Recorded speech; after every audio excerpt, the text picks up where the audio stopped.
Boa noite a todos. Vamos continuar aqui com a nossa aula sobre processo civil 2. Concluímos ali a parte que fala sobre a liquidação da sentença. Estamos agora entrando na parte que fala do cumprimento de sentença. Eh, Vou transmitir aqui os slides. E aí, quem está com o CPC aí, já pode.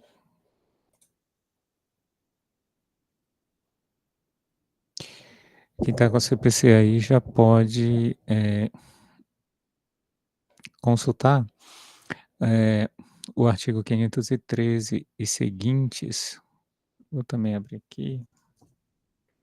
O artigo 513 e seguintes, nós encerramos a fase de liquidação, a parte de liquidação, e agora vamos para a fase de cumprimento de sentença. A gente já aprendeu, né, que a fase de liquidação é aquela fase em que se descobre o valor devido, né, o valor que vai ser pago pelo eu nem perguntei, né, vocês estão me ouvindo? Estão me ouvindo bem?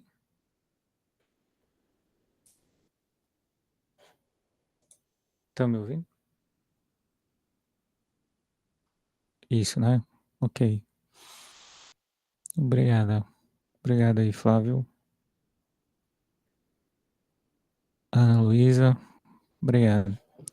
Então, eh, vamos lá, né, para os 513 e seguintes. É que começa a fase do cumprimento de sentença e também, em linhas gerais, é possível fazer um cumprimento, eh, de decisão que antecipa a tutela, aquelas decisões de urgência, uma tutela de urgência, uma tutela cautelar antecedente, também que são as chamadas tutelas provisórias, é também possível que se faça o cumprimento delas, não só como se fosse uma sentença, mas também, se faça o cumprimento como se fosse uma decisão interlocutória. Então, numa situação em que o juiz, concede a tutela provisória, no sentido de, garantir ali aquela situação de urgência, exemplos de medicamentos, por exemplo, né, de medicamentos de urgência, ou qualquer outra providência, né, de urgência, que já é possível também fazermos o cumprimento de sentença, o cumprimento de tutela provisória também, tá, não é só a sentença propriamente dita.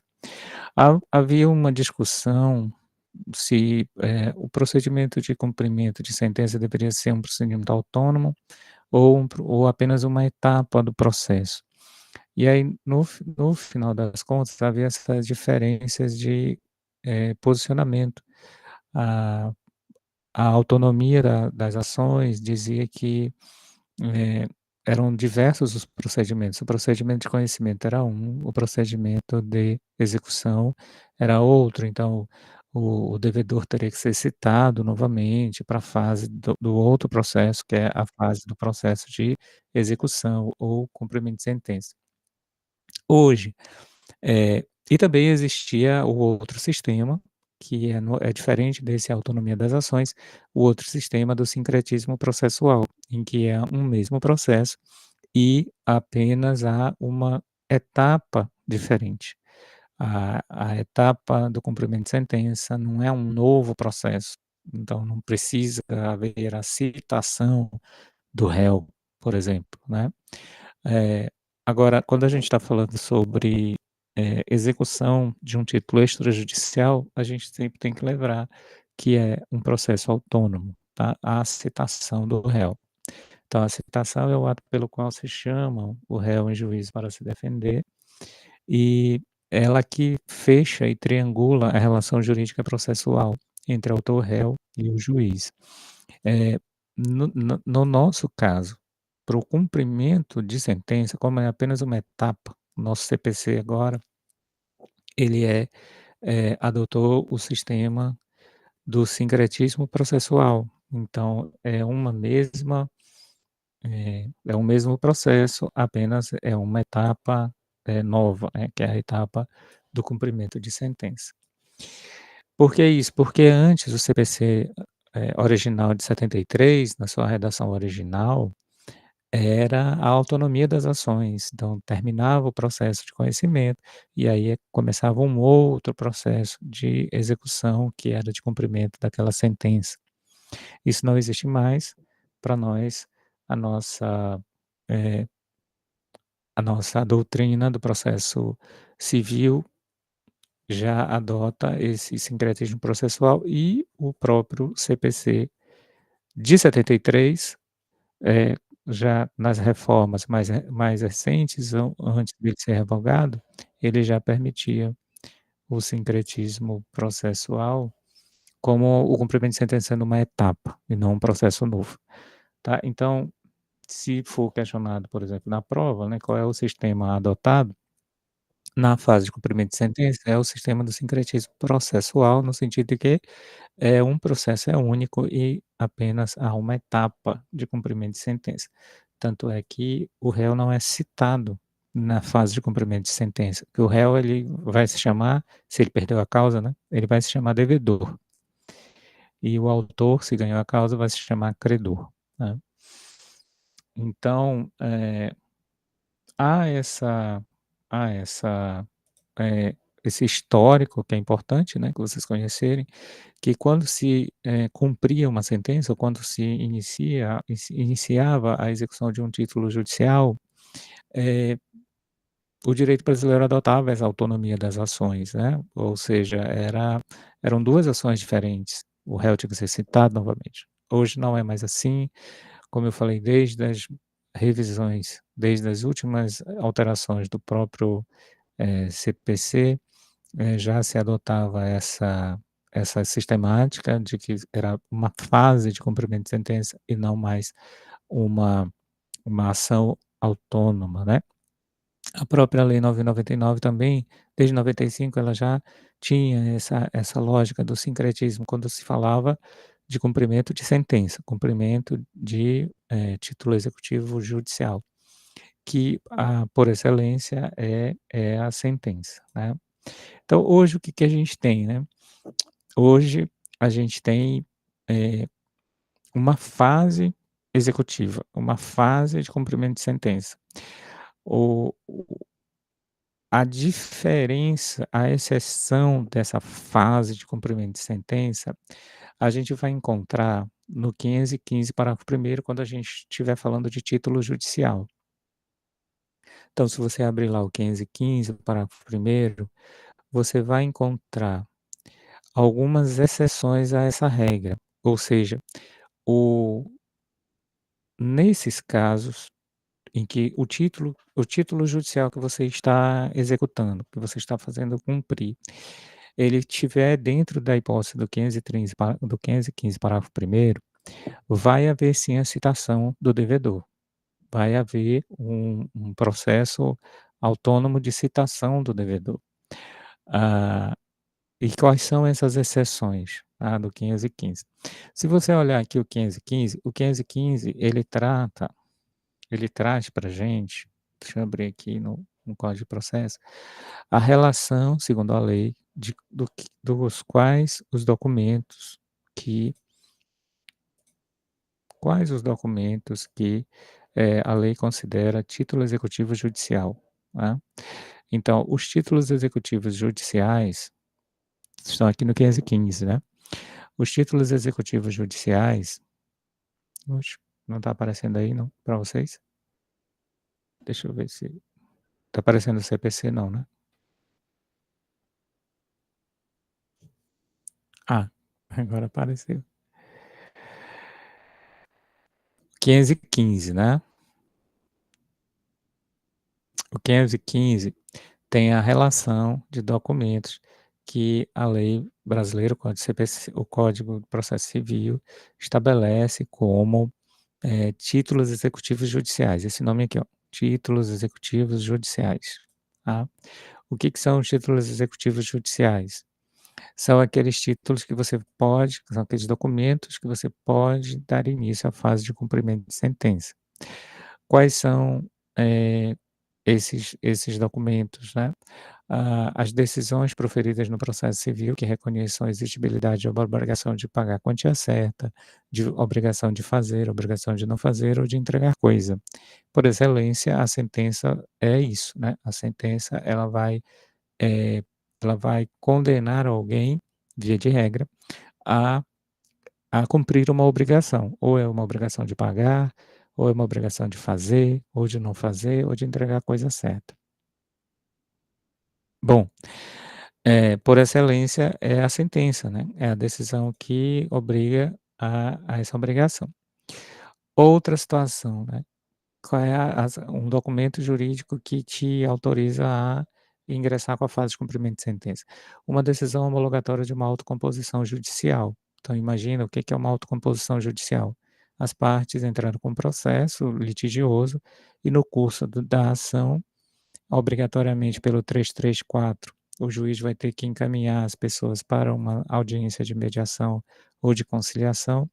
Então, no curso dessa audiência de mediação de conciliação, as partes chegaram a um acordo, ou mesmo fora dele, fora dessa audiência. As partes chegaram a um acordo, como tem um processo judicializado e as partes chegaram a um acordo, esse acordo precisa ser homologado pelo juiz da causa.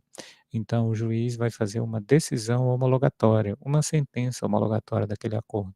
Esse documento também, depois, ele vai, como o acordo integra essa sentença homologatória, então essa sentença homologatória, ela vai ser um título executivo judicial para ser, executada em caso de descumprimento.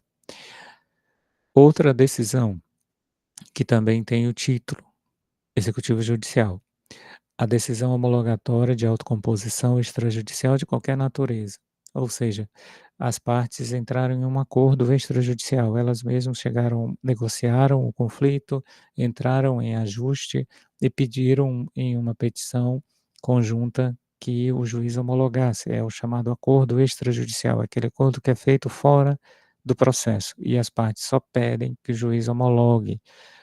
Qual é o interesse das partes? Eh, Qual é o interesse das partes homologarem um acordo que elas fizeram fora do processo? O interesse basicamente é transformar aquele acordo em um título executivo judicial, porque o título executivo judicial você segue o rito do cumprimento de sentença, o título executivo extrajudicial você segue o rito da, você segue o rito do cumprimento do título extrajudicial, da execução propriamente dita. Então, muitas das vezes as partes fazem um acordo fora do poder judiciário e encaminham esse acordo conjunto para dentro do poder judiciário apenas para o juiz homologar, tá. Então há essa diferença, né, da composição do acordo extrajudicial para o acordo judicial. Lembrando, o acordo judicial é aquele feito dentro do processo, por excelência na audiência prevista no artigo 334 do Código de Processo Civil. Então, você imagina uma ação de conhecimento, as partes foram para a audiência do 334 e aí lá fizeram um acordo, o juiz homologa esse acordo. Ou não, né, mas via de regra homologa o acordo. Outra situação é quando as partes fazem um acordo fora do judiciário, lá nos escritórios dos advogados, fazem os acordos e aí encaminham para o judiciário apenas para homologar. Aí essa é uma autocomposição extrajudicial. Uma vez que o juiz homologue por sentença essa autocomposição, essa sentença passa a ser considerado título executivo judicial. O formal e a certidão de partilha. Nos casos de inventário, o formal e a partilha, já é a parte final do inventário, onde o juiz faz a divisão do quinhão de cada um, e aí entrega para eles esses documentos, o formal e a certidão de partilha. E esses documentos, eles, como foram produzidos num processo de inventário, produzidos por um juiz, esses documentos têm força de título executivo judicial também, tá. Quinto, o crédito auxiliar da justiça, no que diz respeito às custas, emolumentos e honorários aprovados por decisão judicial. Então você imagina uns honorários de perito que o juiz fixou, por exemplo, e as partes não pagaram, né, pode-se ingressar com o cumprimento de sentença daquele crédito específico, né, porque é uma fixação aprovada judicialmente. O 6, a sentença penal condenatória transitada em julgado. Então a gente sabe que lá no processo penal, quando transita em julgado, um dos efeitos extrapenais da sentença condenatória é a obrigação de indenizar o dano causado pela infração. Inclusive o 387, inciso 6 ou 7, não lembro agora de cabeça, do Código de Processo Penal, já estabelece que o juiz penal, ele deve fixar um valor mínimo de indenização para que seja cobrado na sentença penal, para que seja fixado na sentença penal e cobrado em fase de cumprimento de sentença. Então, essa sentença penal condenatória com trânsito em julgado, ela, por si só, ela já é um título executivo judicial. E aí, provavelmente, ela é ilíquida no tocante aos danos causados à infração, vai ter que abrir uma etapa de liquidação para saber o valor adequado. Mas o 387 do Código de Processo Penal já diz que o juiz penal, quando condenar um réu, já deve fixar o valor mínimo da indenização pelos danos causados pela infração. Então ela já pode ser líquida naquela particularidade. Então, ela já entra na fase de cumprimento de sentença numa parte líquida, tá, com o valor já certo. Outro documento que a lei brasileira considera um título executivo judicial é a sentença arbitral. A sentença arbitral, gente, ela é produzida pelo árbitro. O árbitro, eh, ele tem os mesmos poderes do juiz, ele é escolhido e aceito pelas partes para arbitrar um determinado conflito. A lei da arbitragem, nós temos no Brasil a chamada lei da arbitragem, e essa lei da arbitragem, ela diz que as partes podem eleger um árbitro para, dirimir um determinado conflito. Então, por exemplo, eu e o Flávio, nós temos um conflito, estamos litigando na justiça. Aliás, antes de litigarmos na justiça, temos um conflito. Eu tenho uma pretensão, o Flávio resiste a essa pretensão, e aí, qual é a solução? Eu posso levar ela para o judiciário, para o juiz decidir, ou eu posso levar ela para um árbitro. Para eu poder levar ela para um árbitro, o nosso conflito deve ter por base um contrato, uma cláusula de contrato que está sendo descumprida. O Flávio descumpriu a cláusula de contrato, ou não, né? Ou eu descumpri uma cláusula do contrato, enfim.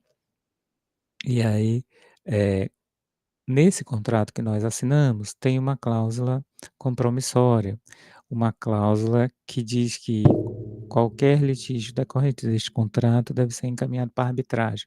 Bom, se o nosso contrato tem a cláusula de encaminhamento para arbitragem, então a gente tem que procurar um árbitro e submeter esse conflito para ele.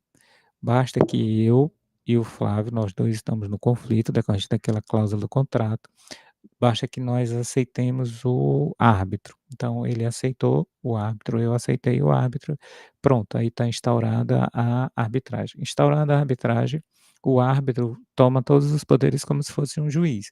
Ele vai fazer a calendarização do processo, vai dizer qual é o prazo da contestação, qual é o prazo da defesa, quantas testemunhas vão ser inquiridas, se vai ter perícia ou não vai ter perícia, e em seguida o prazo que ele tem para proferir a sentença arbitral.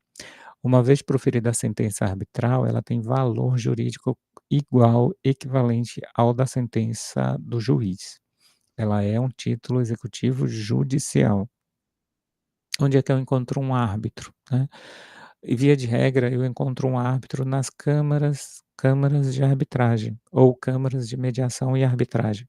Por exemplo, a OAB tem uma, a OAB do Piauí, né, deixa eu ver se eu mostro aqui o site. É. Câmara de Mediação e Arbitragem da OAB Piauí. É a chamada CMA. Não sei se vocês já ouviram falar.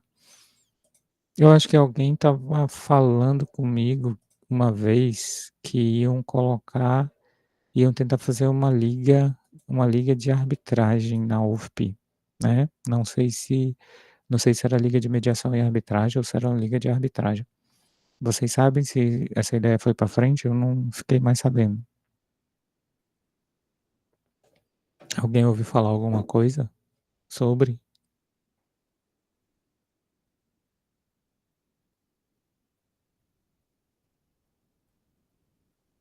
Ninguém? Eu acho que é uma liga de arbitragem, professor. E existe essa liga? Foi criada? O Juventus está dizendo que foi criada. Foi A criada, Yasmin tipo, está colega dizendo: da turma. "Existe sim". É, existe, né. Bom, então vocês já estão por dentro, né, da lei da arbitragem. Então, por exemplo, onde é que eu acho um árbitro, né? Eu acho nas câmaras de mediação e arbitragem. Um exemplo é essa daqui, ó, Câmara de Mediação de Arbitragem do Piauí, que é a da OAB, Câmara de Mediação e Arbitragem da OAB do Piauí. Então você envia o seu caso, olha, tem lá, ó, que envie o seu caso para lá. Eles vão fazer a análise, se, for possível, né, é a taxa de ingresso, né, taxa de ingresso é R$ 80, pessoa física, R$ 100, pessoa jurídica. Aí você, olha, essas empresas todas aqui, tá aqui, ó, Universidade Federal do Piauí, ó, tá bem aqui, ó. Então a liga deve estar funcionando mesmo, tá, de arbitragem. Aqui ela é híbrida, né, ela é de mediação e de arbitragem. Você pode encontrar câmaras só de mediação ou câmaras só de arbitragem ou híbridas, né, câmara de mediação e arbitragem. Aí aqui tem todos esses detalhes, né, como é que você acessa, como é que você, faz ali a sua solicitação. Eu vou botar aqui o endereço, quem quiser acessar. E o resultado desse processo, quando o árbitro der a sentença arbitral, a vantagem da arbitragem, ela não cabe recurso, né, ela não permite recurso, então a sentença tem uma execuibilidade, imediata, né, tem a execuibilidade imediata. Então isso é muito bom, né. E o tempo também, né, que o árbitro profere essa decisão, essa sentença arbitral, que comparado com os tempos da justiça tradicional, a da justiça comum, são tempos muito demorados, né, são anos e anos que uma sentença do juiz, precisa levar para transitar em julgado, né, pra transitar em julgado. No nosso caso, da arbitragem, não. Se a lei não se o contrato da arbitragem não disser um outro prazo estabelecido, porque tudo é customizado, você pode estabelecer, quantidade de testemunhas, quantidade de audiências, prazos, tudo é customizado em autocomposição. Mas se não tiver nenhuma cláusula específica sobre isso, o prazo que o árbitro tem para proferir essa sentença é de 180 dias. Então você imagina o ganho de tempo que você tem com levando o seu caso para arbitragem, né. Então, o que que eu preciso para levar o caso para arbitragem? Eu preciso, que as partes concordem em levar o caso para arbitragem, tá. Pode ser, que elas já tenham feito isso desde o contrato. Olha, o Vitor Gabriel está dizendo aqui: "A liga foi criada, inclusive alguns colegas foram para São Paulo para participar de uma competição sobre o tema". Muito bacana, né. Tem Instagram, é? Bota depois o Instagram aqui para a gente acompanhar. Isso é muito legal, porque a arbitragem, tá. Gearb Gearb UFP, né. Porque a arbitragem ela é uma ferramenta de gestão de conflitos desse sistema multiportas que permite que você resolva o seu conflito extrajudicialmente. Eh, Tem Instagram, Juvens? Gearb, né? Só botar Gearb que vai dar lá, né? Ah, beleza. beleza. Muito bom, muito bom. Manda o link aí. Então, vocês estão por dentro, né, da sentença arbitral, todas as consequências e benefícios. O grande benefício é que não cabe recurso, né. O árbitro deu a sentença e pronto, está encerrada ali aquela controvérsia sobre isso, né. Inclusive, a própria lei da arbitragem, né, eu não lembro aqui de cabeça, mas é a Lei Federal 9.307. Aqui, ó. É a lei da arbitragem, Lei 9.307, tá? Dispõe sobre a arbitragem. E essa lei fala que qualquer pessoa pode ser árbitro, desde que seja maior, capaz e tenha o aceite das duas partes do conflito.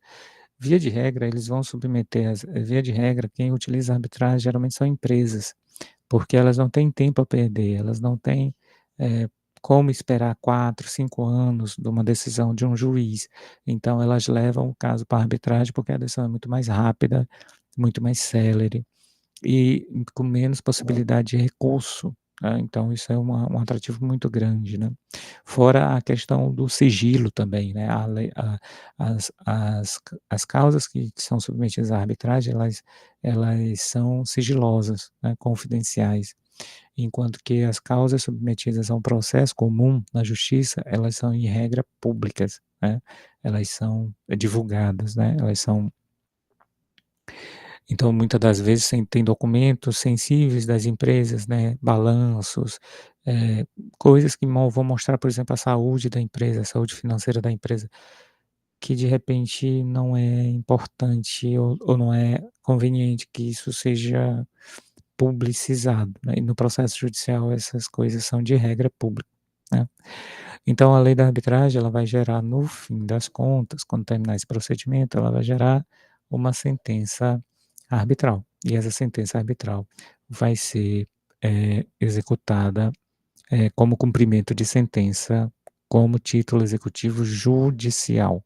Aqui, ó, são títulos executivos judiciais, tá, o 515, tá. Então a sentença arbitral tem esse plus, né. Só que a câmara de arbitragem, ela não tem como executar, não tem como fazer medidas coercitivas, não tem como penhorar bens do devedor, ela não tem como fazer essas medidas de constrição, mas ela fornece a sentença arbitral, e aí o interessado vai ao judiciário e inicia a fase de cumprimento de sentença. Neste caso, no caso da sentença penal condenatória e no caso da sentença arbitral, e na sequência que a gente está vendo aqui, precisa ter a citação do réu, tá, precisa ter a citação do réu. Então o réu, que no caso é o devedor, vai ser citado aí para começar a fase de cumprimento de sentença, coisa que nos outros casos acima não precisa, tá, é só uma intimação para ele cumprir. O oitavo, a sentença estrangeira quando ela é homologada pelo STJ. Então, uma sentença produzida lá pelo estrangeiro, para ela ter valor aqui dentro do poder judiciário brasileiro, no território brasileiro, para ela ter eficácia, para ela ter como ser executada, ela precisa que o STJ homologue. Uma vez que ela homologou, né, homologou essa sentença penal, essa sentença estrangeira, eu lembro da sentença penal, porque o caso do Robinho ficou bem famoso, né, foi uma homologação de uma sentença penal produzida em outro país e a pena ele tá sendo cumprida aqui, né. Mas poderia ser uma ação de indenização, poderia ser uma ação reivindicando algum bem, algum patrimônio, algum terreno, pode ser uma ação que for. Se a sentença estrangeira for homologada pelo STJ, ela entra na fase de cumprimento de sentença, e aí o credor pode transformar essa sentença em bem da vida ali, em dinheiro, em obrigação, conforme for, tá. A decisão interlocutória estrangeira, após a concessão do exequatur a uma carta precatória pelo STJ, a mesma coisa, né, não só sentenças, estrangeiras podem ser executadas, mas também decisões, que podem ser executadas. Então, um exemplo, uma decisão que fixa a pensão de alimentos lá em outro país, em Portugal ou na França, em qualquer outro lugar, quando ela vem e o devedor está aqui no Brasil, né, para ela ser cumprida aqui no Brasil, ela precisa também, de uma homologação no STJ, que se chama exequatur. Essa homologação, uma vez feita, pronto, aí a decisão vai começar a correr pelo cumprimento de sentença. Então, as exceções são exatamente essas, do inciso 6 ao 9, tá. Do 6 ao 9, o devedor precisa ser citado. Então é uma exceção àquela regra do sincretismo, né. Até porque boa parte da sentença não foi produzida no processo, a sentença foi produzida em um outro processo, por exemplo, a sentença penal condenatória foi produzida em outro processo, o título, e ele está sendo executado aqui, na seara cível. A sentença homologatória estrangeira, a mesma coisa, a sentença arbitral, a mesma coisa, ou seja, foram títulos criados em outro processo e estão sendo trazidos para cá, e precisa do réu ser citado, tá. Então, a exceção a esse, eh esse sincretismo, são essas do inciso 6 ao 9, tá. O Diego falou aqui, inclusive a convenção de arbitragem é preliminar de contestação. Exatamente, Diego. Se nós aqui no exemplo hipotético, eu e o Flávio, temos um contrato que diz que nós devemos levar para a arbitragem, a gente não pode levar para o judiciário. Se a nossa cláusula, se o nosso contrato está dizendo que a gente tem que levar para a arbitragem, por que que a gente vai levar para o judiciário? A gente não pode fazer isso, né. E se a gente fizer, o réu na contestação, ele precisa levantar isso, né, ele precisa levantar isso. E aí como o Diego está falando aqui, né, e aí uma vez alegada isso e acolhida pelo juiz, extingue-se o processo, né. Eh Sim, qual era o interesse dele trazer essa discussão para o processo civil, né, para o processo esse que a gente está conhecendo aqui, o processo trazer um conflito que deveria de regra ser levado para arbitragem, ele está trazendo para cá. Não tem como, né, o juiz tem que extinguir. Agora, se ele está questionando a a competência do árbitro, se ele está questionando, o a validade da cláusula e tal, ainda assim, quem tem que decidir sobre isso é a arbitragem, é o princípio da competência, competência. A arbitragem, mesmo se ela for incompetente, ou seja, se não for o caso de arbitragem, por alguma ilegalidade da cláusula, alguma situação assim, quem tem que dizer é ela, é ela. Então a arbitragem ela é competente, inclusive para dizer que ela é incompetente. É o princípio da competência, competência. Curioso isso, né. Ela continua sendo, eh, competente, mesmo para dizer que ela é incompetente, né. E aí leva as partes ao judiciário, sim. Mas quem decide é o árbitro, tá. É árbitro. Diego. O princípio da competência, competência, ele tem um nome em alemão, mas é alguma coisa como competência, o princípio da competência, competência, ele, determina que quem tem que dizer se aquele litígio vai para arbitragem ou não, é a arbitragem, é o árbitro.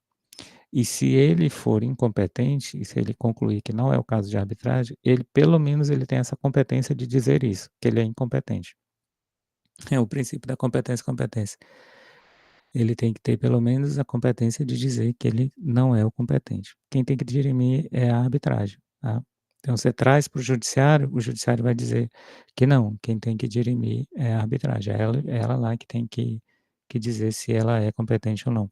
Mais ou menos comparando como causas que vão pra justiça comum estadual e tem interesse da União. E aí quem decide se é competência da Justiça Federal ou não, não é o juiz estadual, é o juiz Federal. Então vai para lá e ele decide se é competência ou não da Justiça Federal, ele pode dizer: "Não é competência", e mandar para lá, tá. Então mesmo ele sendo incompetente, ele tem a competência para dizer que ele é incompetente. Não sei se ficou esclarecido isso daí, mas é assim que funciona na arbitragem. Bom, quando a gente faz uma execução contra alguém, contra um devedor, né, eh, a gente tem 2 formas de execução: a execução por subrogação, que é a execução direta, e a execução por pressão psicológica, que é a execução indireta. O que é uma execução por subrogação? O Estado juiz substitui a vontade do devedor e vai lá e satisfaz a obrigação.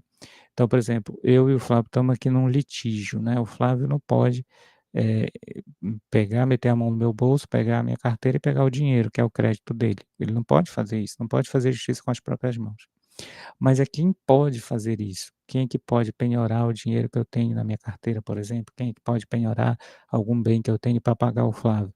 É o Estado juiz. Então, quando ele faz isso, ele faz por subrogação, ele substitui a vontade das partes e vai lá e faz forçadamente o cumprimento da obrigação.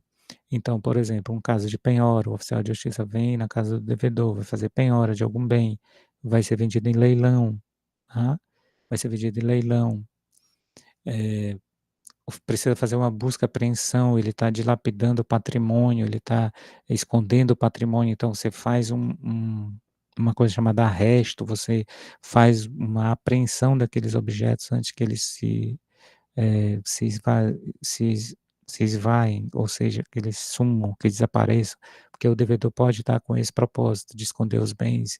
Então você vai lá, substitui a vontade do devedor e apreende esses bens, né. E passo seguinte, você faz a expropriação. O que é a expropriação? Você retira da propriedade do devedor aqueles bens e leva em leilão ou praça. A praça é para imóveis, o leilão é para bens móveis. Você leva para a asta pública em geral, que, em regra, é um leilão que você, oferece você que eu digo a justiça, né, a justiça tem leiloeiros judiciais ou leiloeiros contratados, em que pegam aquele bem e oferecem leilão e quem arrematar leva aquele bem, se torna proprietário daquele bem, portanto o bem saiu da propriedade do devedor e foi para a propriedade do arrematante, quem arrematou ali aquele leilão. Vocês devem imaginar como é um leilão, né? Tem um preço mínimo e tem aqueles lances, né, a pessoa vai dando um lance, e aí o lance que for o vencedor, arremata aquele bem e passa a ser proprietário. Isso é uma execução por subrogação, tá. Mas tem também, execução por pressão psicológica. Como é essa execução por pressão psicológica? O juiz, o Estado juiz, tem mecanismos que vai pressionar o devedor a cumprir a obrigação. Por exemplo, multa, estipulando multa. O próprio Código de Processo estabelece uma multa caso ele não cumpra a obrigação. Ah, na fase de cumprimento de sentença, uma multa de 10% se ele não cumprir a obrigação. Então, além dos honorários advocatícios, além do principal devido, ainda tem a multa, então é uma forma de pressão psicológica, é uma forma de, indiretamente coagir o devedor a cumprir a obrigação. Então tem essas 2 formas, ou você faz uma pressão direta, ou você faz uma pressão indireta, ou as 2 coisas, né. O importante é que ele, tenha, como cumprir. No tocante a essa pressão indireta, né, basicamente, nós temos a ameaça de piorar a situação dele, como, por exemplo, fixando multa. Então, a gente vê lá no 537 do CPC, a gente vê lá no artigo 500, a possibilidade do juiz fixar multa para o cumprimento da obrigação. Então, por exemplo, eh, determina que o Serasa retire o nome, sei lá, da Ana Beatriz. Ana Beatriz, você vai me emprestar o seu nome, tá? Aí eu vou botar o seu nome no Serasa. E aí a Ana Beatriz, pagou a dívida, tá tudo resolvido, e aí ela, entra com a ação para tirar o nome dela do Serasa, porque ainda tá lá no Serasa, mas a dívida já está paga. E aí o Serasa não tira, né. Então o que que o juiz vai fazer? Vai estabelecer multa diária para obrigar o Serasa a tirar aquela obrigação, ou seja, tirar aquela anotação, ou seja, é uma medida coercitiva que vai piorar a situação do devedor. Então imagina que a Ana Beatriz entrou com uma ação, ganhou a ação, ganhou os danos morais e ainda a obrigação de retirar aquele nome do Serasa. E aí começou a fase de cumprimento de sentença, ela ganhou os danos, mas o Serasa não tira o nome dela, de jeito nenhum. E aí o que que o juiz vai fazer? Vai estabelecer multa. É uma forma de uma pressão psicológica indireta, fazendo com que ele, eh, vamos dizer assim, tenha a situação dele piorada, porque além de pagar os danos morais para Ana Beatriz, ainda vai ter que pagar a multa. E cada dia que passa, a multa vai ficando maior, né, essa multa chama-se astraentes, tá. É multa que o juiz fixa para o cumprimento da obrigação, tá. Podem ser situações assim, que vão piorar a situação do devedor, ou podem ser situações ao inverso, que vão melhorar a situação do devedor, que são as chamadas medidas indutivas, que elas tentam induzir o devedor a cumprir a obrigação. O exemplo está no 827, parágrafo primeiro. Então, na fase lá de cumprimento de um título extrajudicial, uma nota promissória, um cheque, alguma coisa que a lei autoriza no 784, a força de um título executivo extrajudicial, eh, se o devedor cumprir a obrigação, é reduzido os honorários da fase de execução. Então, o que que a lei quer com essa forma, né, quer incentivar que o devedor pague logo, né, pague logo a obrigação. O Juvens falou: "E ainda tem o registro no Bancem", né. É isso, o registro no Banco Central, né, para retirar, né. Tem que retirar, porque toda vez que o nome está no Serasa, ele vai lá para o registro também dos devedores, né, no Banco Central, o registrato, né. Tem que tirar também o registrato. É, o registrato ele já é um sistema que ele é mais amplo, né, do que o SPC ou o Serasa. Ele indica todas as relações que você tem com todas as instituições financeiras.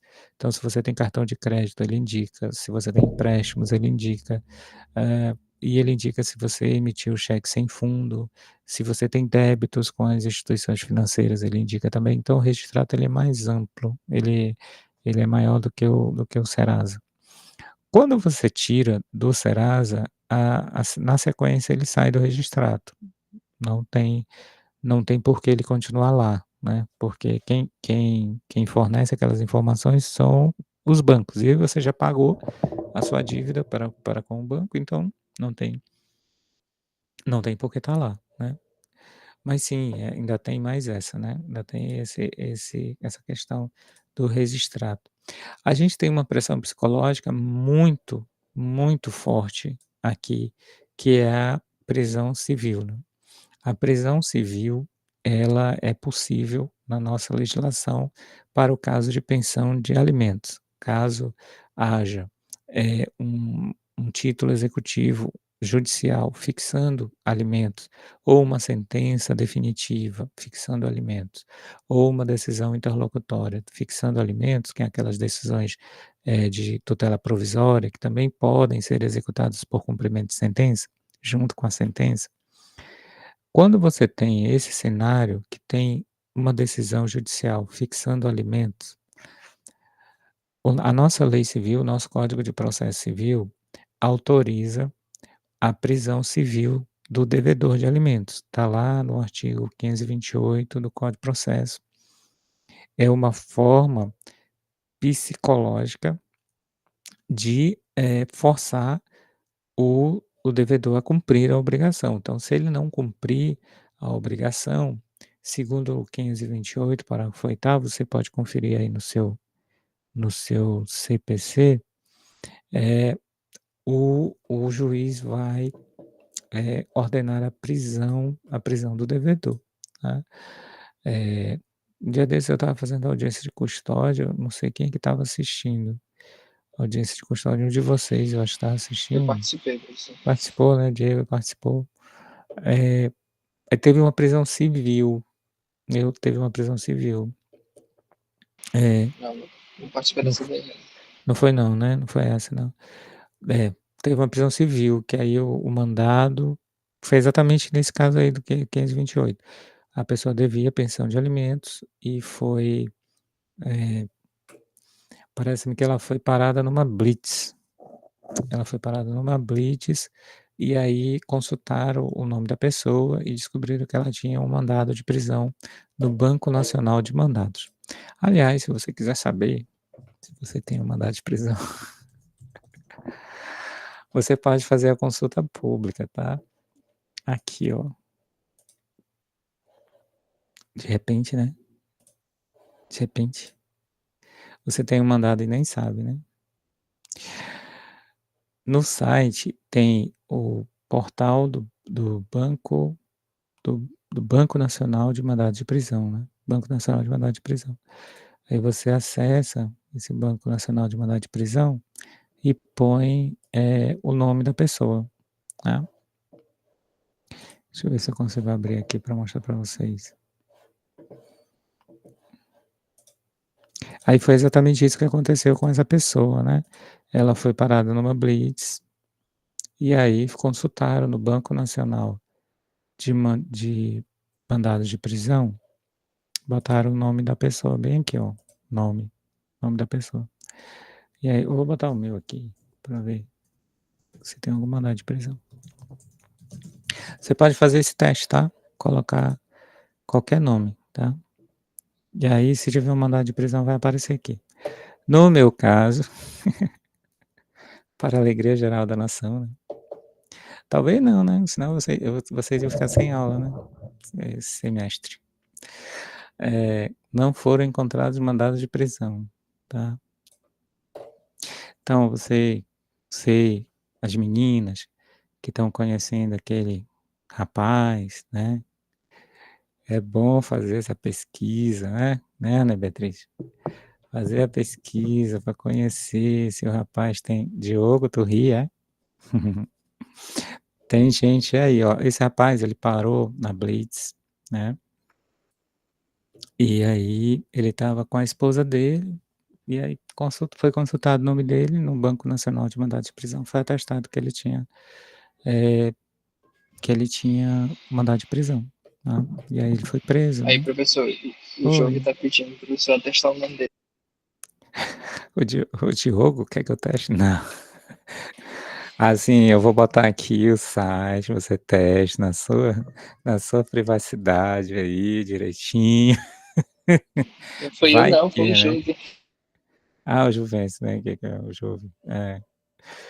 É, mas, ó, tá aí o endereço, entendeu? Você consegue, você acessa direitinho, bota o seu nome direitinho, seu CPF, né?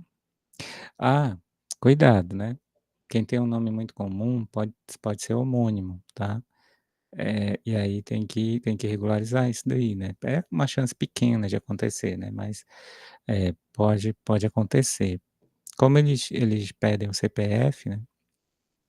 É bem difícil, raro isso acontecer, mas é possível, né? Então é bom consultar, né? Então foi isso que foi feito, né? Foi consultado o nome dele no Cadastro Nacional, identificaram o mandado de prisão de São Paulo, salvo engano, de São Paulo, de uma cidade lá de São Paulo. E aí ele foi preso. Ele foi preso na hora e foi levado para a delegacia. E teve que fazer a audiência de custódia e é uma dívida antiga, né? Uma dívida que ele não estava mais acompanhando o processo, mas ele reconhece que havia essa dívida. Enfim, é uma situação bastante constrangedora, né? Você está caminhando normalmente, para numa blitz e é preso, né? Mas isso é o que a nossa lei civil permite, né? é o nosso artigo 528, né. E que isso é uma pressão, né, isso a gente vai estudar, né, esse capítulo correto, né. É, já ouvi falar que um cara que perdeu a moto por causa de uma pensão, foi penhorada. Sim, Juvens, tanto, eh, na fase quando a gente está cumprindo uma sentença que fixa a pensão de alimentos, você tem 2 ritos para seguir. Ou você segue o rito da penhora, ou você segue o rito da prisão, tá. Então temos 2 ritos a cumprir. E esses ritos, eles são a critério do credor. O credor é que decide qual é o rito. "Não, eu quero o rito da penhora", que é o rito tradicional, que o devedor é chamado a cumprir a obrigação, se ele não cumprir a obrigação, o juízo vai fazer a penhora dos bens, e em seguida vai fazer o leilão, a arrematação e entrega o dinheiro para o credor. Essa é o a grosso modo, como é que funciona a penhora. Só que tem o outro rito, Juvêncio, é o rito da prisão, tá, que é esse da prisão, que se ele não pagar, não cumprir a obrigação, ó, o 528, caso o executado no prazo fixado pela lei, não efetue pagamento ou não prove que apresente uma justificativa, ah, o juiz poderá, eh, protestar. Tá aqui o parágrafo terceiro, ó, aqui, ó. Protestar é mandar para os órgãos de crédito, né, Serasa, essas coisas. Se o juiz não pagar ou se o juiz não pagar não, eu estou dizendo que o juiz deve a pensão, né. Não, não é o juiz, é o executado. Se o executado não pagar, ou se a justificativa apresentada não for aceita, o juiz, além de mandar protestar o título, que é mandar para os órgãos de gestão de crédito, Serasa, etc., eh, pode decretar-lhe a prisão pelo prazo de 1 a 3 meses. Então, Juvens, como você contou aí essa história, essa moto foi penhorada, então porque o credor preferiu o rito da penhora, por alguma razão, ou porque o crédito dele não autorizava o rito da prisão, porque o rito você pode usar o rito da prisão para débitos atuais, as 3 últimas parcelas devidas autorizam a prisão. No caso, se o débito é muito antigo, são,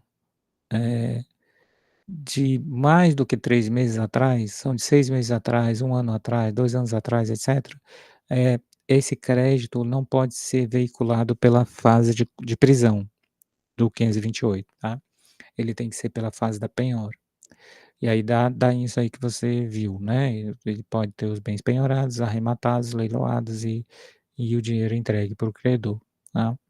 Perder a moto num cenário onde você tem uma situação de constrangimento maior, que é perder a liberdade, perder a moto até que é dos males o menor, não é não, Juvens? Você prefere perder a moto ou perder a liberdade? Por 3 meses, né, de 1 a 3 meses no caso, né. Então, isso é uma pressão psicológica forte, né, é a mais, é a mais forte que a gente tem, né, que é o cabimento da prisão para, pensão de alimentos, né, devedor de pensão de alimentos. Com certeza o rapaz da Pop 100 tá hoje em dia 90 dias preso, o cara tá hoje em dia 90 dias preso. Não, tá hoje ele além de perder a moto ainda ficou 90 dias preso? Então tem alguma coisa errada. Ah não, entre a Pop e ficar 90 dias preso é melhor ficar andando de ônibus, né. Pelo menos você tá livre, né. Melhor do que 90 dias preso, exatamente. Então, Não, professor, ele falou que é melhor ficar 90 dias, foi preso, porque a porta tá cara. é melhor ficar 90 dias preso? Rapaz, você não sabe o que é ficar preso, viu. Eh, Você já ficou preso alguma vez, Juvens? Nem que seja no banheiro? Você ficou preso no banheiro? Ficou trancado? Ou preso no elevador? Não dá uma agonia? Você fica desesperado, né. Isso é porque você ficou preso no banheiro ou no elevador. Você imagina você ficar preso na cadeia, né, é uma situação realmente grave, mexe com o psicológico, Tem estudos que falam que a prisão, ela ela causa em você a prisão mesmo, né, na cadeia, ela causa em você uns efeitos parecidos com o luto, né, o luto de perda de um familiar. Então você tem aquela fase da negação, da aceitação, são as fases, né, da revolta, você que se revolta e você não quer ficar preso. É realmente é bem drástico, né. O Juvencio está perguntando: "E durante o período da prisão os alimentos continuam vencendo?" Sim. "Ah, Juvencio, você já ficou preso, foi? Bom saber, então por isso você tá interessado, né, em procurar esse mandado de procurar esse Banco Nacional, né. Explique-se." "Não, mas foi no banheiro, né, porque você ficou preso no banheiro, a porta entravou." "Ah, tá explicado." Banheiro da Federal, né? Eita, esse banheiro tem história. Mas é sério, essa questão do banheiro, do banheiro já. Tô aqui com o Juvencio na cabeça e o banheiro. Imagina a cena, ele preso no banheiro, né. A questão da prisão, ela é muito drástica para o ser humano em si, né. Ela é o mal necessário. Tu ri, né, Flávio? Tu ri, né? Mas deixa tu ficar preso no elevador pra tu ver como tu não fica agoniado. Todo mundo fica, isso é da essência humana, né, da natureza humana.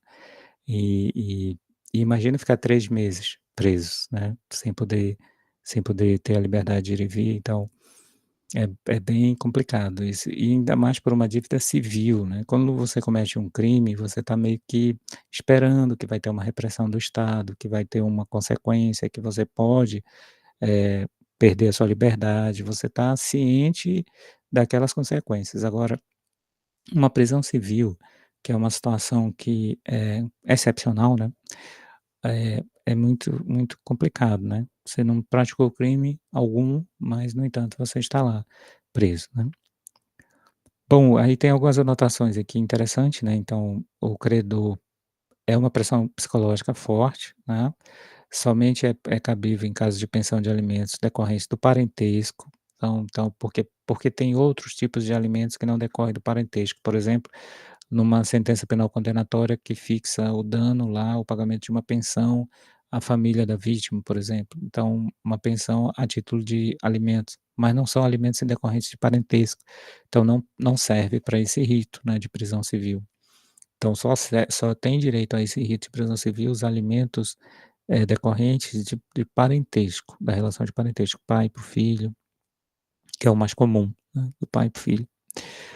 Eh Bom, o pedido de prisão depende de manifestação do credor, o exequente tem que pedir, né, porque é uma opção dele, a jurisprudência já entende que isso é uma opção do credor. Eu tenho que um trunfo, eu posso entrar com a execução dos 3 meses e pode dar prisão, né, mas eu não quero, eu quero o rito da penhora. Pronto, você tem esse poder de decisão, né, você como credor, hum. Bom, você pode questionar essa prisão através de um habeas corpus, se essa prisão está irregular, se você já pagou essa dívida e tal. Mas o ideal, como o habeas corpus ele tem um rito muito restrito, por exemplo, você não tem como saber exatamente qual é a atualização monetária da dívida, precisa de um cálculo para isso, de atualização, então talvez ele não seja a medida mais adequada, porque o habeas corpus ele não te permite dilação probatória.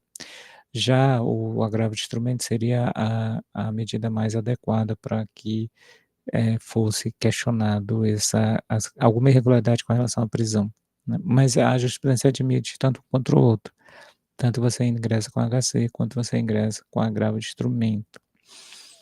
Eh, o Código de Processo fala de 1 a 3 meses e a Lei de Alimentos fala 60 dias, tá. Há essa diferença aí de nomenclatura, mas como o Código Civil regula essa situação, ele pela temporalidade, ele é uma lei mais recente do que a Lei de Alimentos. A Lei de Alimentos é de 1968, tá o númerozinho dela aí para você, a Lei 5478, que lá também fala da prisão, mas por menor tempo, né. Então, essas anotações aí dessa coação indireta, né, que é bem potente, retira a prisão da pessoa. Como é que é cumprida essa prisão? É cumprida em regime fechado, separado dos presos comuns. Ele não pode ficar junto aos presos comuns.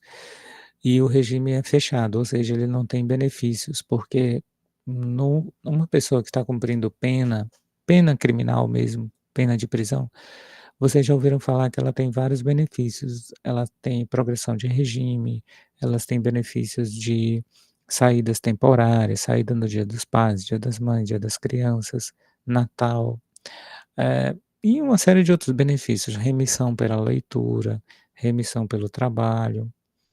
Mas quem está em prisão civil não tem nada disso, só tem, que cumprir em regime fechado, né. Uma questão curiosa é que durante a pandemia, a lei, que regulava relações, em decorrente da pandemia, ela dizia que a prisão de alimentos era para ser cumprida na modalidade domiciliar, por aquele risco de contaminação do Covid-19 nas prisões. Então, foi feita essa mudança legislativa para dizer que, nesse período, era para ser cumprida em prisão domiciliar. É, o Flávio colocou, se bem que todo mundo ficou em prisão domiciliar. Quem estava em regime fechado não, Flávio, né, quem estava em regime fechado continuou no presídio. Eh, Teve direito à prisão domiciliar quem estava em regime aberto, que teria que ir teoricamente para casa do albergado à noite e aos finais de semana, aí acabou que ficou em prisão domiciliar, e as pessoas de semiaberto que estavam em trabalho, entendi, né, entendi. Nós todos, né, ficamos em prisão domiciliar por causa dos lockdowns, né, dos fechamentos e tal. É. Não, mas além disso, Flávio, além da gente, né, da sociedade em si ficar reclusa, eh, tem a questão das pessoas presas que acabaram sendo, encaminhadas pra prisão domiciliar.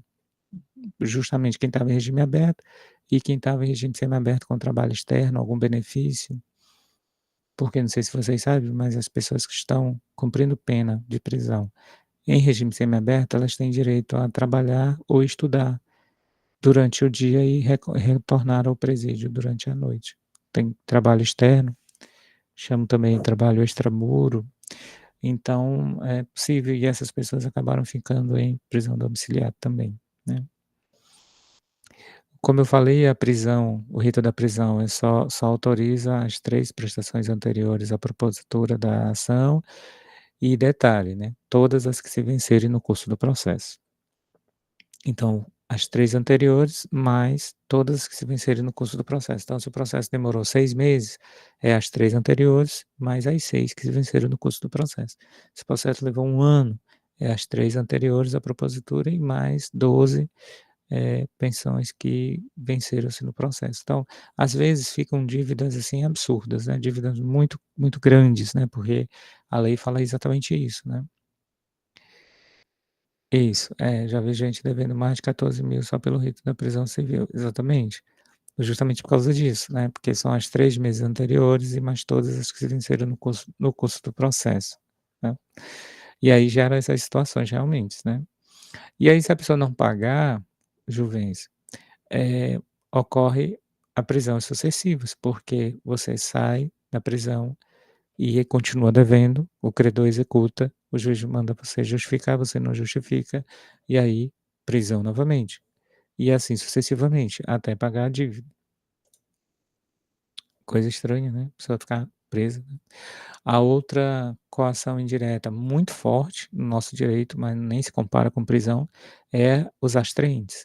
Os astraentes, eles estão previstos no artigo 537, ou seja, é uma multa que o juiz fixa para, fazer cumprir aquela obrigação. Então, no exemplo abstrato da Ana Beatriz, para tirar o nome dela no Serasa, a empresa não, tira, o juiz fixa a multa, e essa multa, ela pode passar do valor do dano moral. Imagina que a Ana Beatriz ganhou de dano moral R$ 5.000, por anotação indevida no SPC. E aí, na sentença, o juiz mandou tirar a anotação do SPC e o SPC não tira. Por alguma razão, por desídia, por seja o que for, ele não tira. E aí o juiz fixa a multa, multa diária, uma multa diária, sei lá, de R$ 1.000 por dia, R$ 500 por dia, R$ 100 por dia, quanto for. E aí vai passando os dias, e o devedor não cumpre.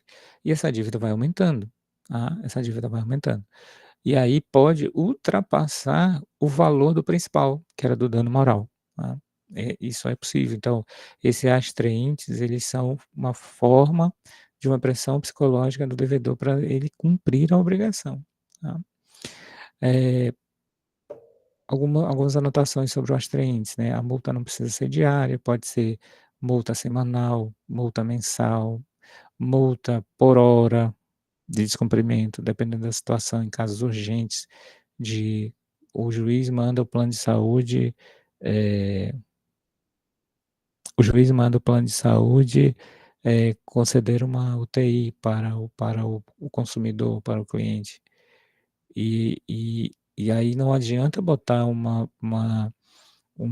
medição de multa, uma periodicidade de multa diária, por exemplo, porque aí um dia vai fazer muita diferença, né, um dia a pessoa pode morrer sem o suporte adequado. Então pode ser em horas, pode ser fixado em horas, para tentar, né, tentar conceder que o credor cumpra essa obrigação. A lei só fala que essa multa não pode ser irrisória nem exorbitante, então se eu fixar uma multa de R$ 50 por dia para o Serasa, até fazer o valor do cumprimento da obrigação, que é um teto, assim, que a gente teria, né, vai demorar um monte de dia, né. Então é uma multa irrisória, né, R$ 50 por dia. Já se eu botar R$ 5.000 por dia, também vai ser uma multa exorbitante, né, também vai ser muito alto. Enfim, a lei fala isso, né, que não tem uma tabela, mas o valor não pode ser irrisório, nem pode ser exorbitantes, tá.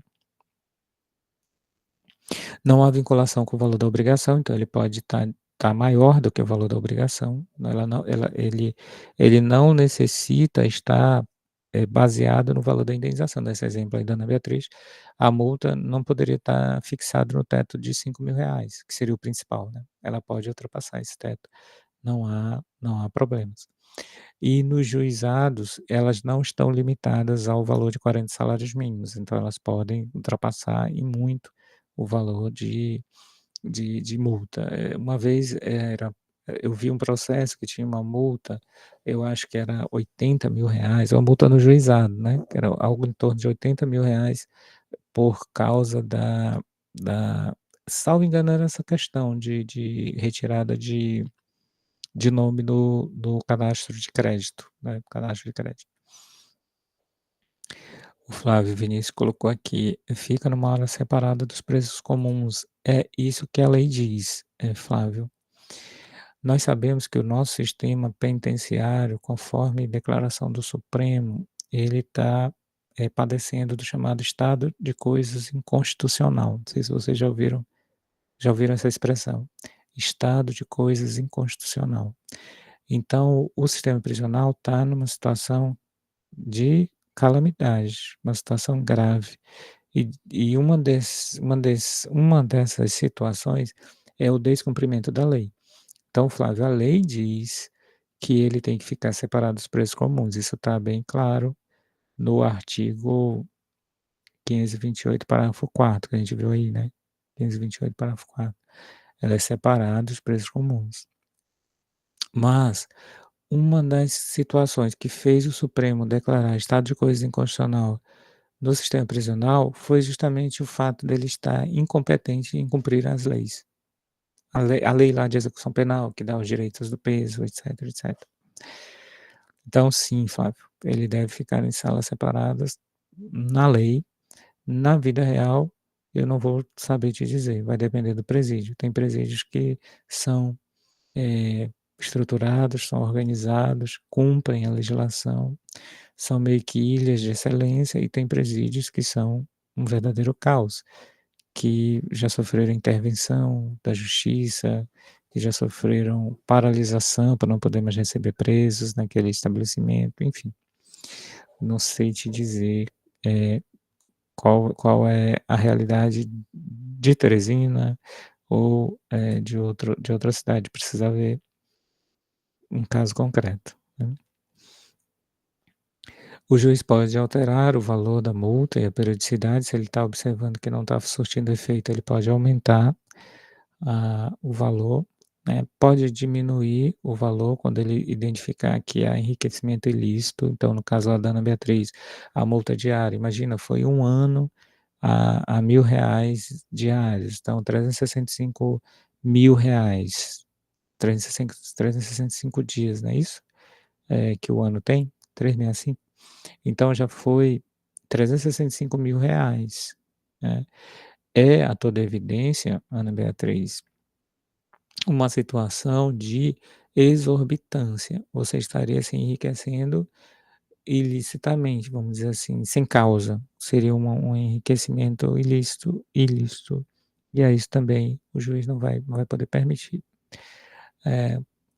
Talvez o que um valor mais razoável, talvez R$ 20.000, não sei, talvez R$ 10.000 ou 3 vezes o valor do débito principal, apesar dele não ter vinculação, mas seria alguma coisa mais razoável do que, 300.000, né.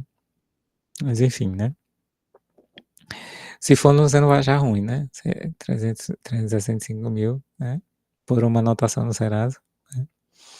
Aí, achou super razoável 360.000, porque você não é o devedor, né. Se você fosse o devedor, você ia brigar dizendo: "Isso é um absurdo, senhor juiz, essa multa está exorbitante, está fazendo enriquecimento sem causa e tal", né.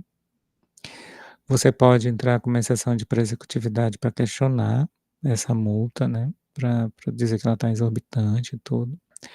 Eh, a multa, havia uma discussão jurídica no CPC antigo, de 73, se a multa ia para a justiça, porque era um desacato à corte, ou se a multa ia para o credor. E aí o CPC de 2015 veio botando uma pedra em cima dessa questão e disse que a multa vai para o credor, né, a multa vai para a parte contrária, 537 para o segundo. E também havia uma dúvida se a fazenda pública, ela era possível receber essa multa, né. E aí sim, é possível receber essa multa e a multa também é aplicável à fazenda pública. No caso, por exemplo, de fornecimento de medicamento, a justiça manda fornecer um medicamento, imagina que esse medicamento está na tabela do SUS, está no rol de medicamentos obrigatórios, mas o Estado, por alguma desídia, por alguma incompetência, por alguma ineficiência, não consegue fornecer esse medicamento. E aí a pessoa ingressa com ação na justiça e o juiz manda a Secretaria de Saúde, ou no caso o município, ou o Estado, ou a União, porque é concorrente às competências, para pagar, sob pena de multa. E aí estabelece multa diária para obrigar a fornecer aquele remédio, que sem aquele remédio a pessoa não consegue sobreviver, por exemplo, né. E tem também a possibilidade do próprio secretário, do próprio, secretário lá de saúde ser multado também, né. Os acidentes podem alcançar, além dela, além da pessoa jurídica da parte, o agente público que está ali impedindo de que cumprir aquela decisão. Precisa da intimação pessoal para poder validar a multa, tá. O CPC permite a intimação para o cumprimento da multa na pessoa do advogado, né. E aí tem a súmula 410 do STJ que diz que a prévia intimação pessoal do devedor constitui uma condição para cobrar a multa, pelo descumprimento da obrigação de fazer. Então a Ana Beatriz, ela vai ter que intimar o Serasa para ele cumprir essa obrigação, para poder incidir a multa, né, é importante que ele seja intimado. Senão ele vai dizer assim: "Mas eu não sabia que eu tinha que fazer essa obrigação, ninguém me avisou", né, e por isso que ele tem que ser intimado. É necessária a prévia intimação do devedor para a cobrança da obrigação, antes ou depois das leis, que mudaram lá, o CPC de 73, que já previu que a necessidade dessa intimação pessoal. Então essas astraentes é uma forma de pressão psicológica indireta. A execuibilidade dessa multa, você pode executar ela diretamente, a execução imediata. Então a Ana Beatriz pode começar a cobrar essa multa do Serasa, só que o levantamento do dinheiro pode até penhorar o dinheiro, bloquear o dinheiro, ficar retido, mas o levantamento é só com o trânsito em julgado da ação, viu, Ana Beatriz? Só depois que transitar em julgado, que ter certeza mesmo que você ganhou, é que você pode levantar. A multa só é execuível após o trânsito em julgado na Lei da Ação Civil Pública, no Estatuto da Criança e do Adolescente e no Estatuto da Pessoa Idosa. Também há essa previsão de multa, mas só depois do trânsito em julgado, tá bom? Só tem esse pequeno detalhe que no CPC autoriza a execução, mas o levantamento do dinheiro não, tá? Autoriza a execução mesmo antes do trânsito em julgado, o dinheiro fica bloqueado, fica lá parado, e em depósito judicial, e só levanta quando sair o trânsito em julgado. Faz sentido, né? Porque pode ser revertida a decisão e aí aquela multa perde o sentido. Bom, gente, nosso horário encerrou. A gente fica por aqui. Na próxima aula, a gente começa com a execução por quantia certa, tá bom? Boa noite aí para todo mundo. Se protejam aí da chuva e até uma próxima. Boa noite, Boa noite, professor. professor. Até a próxima.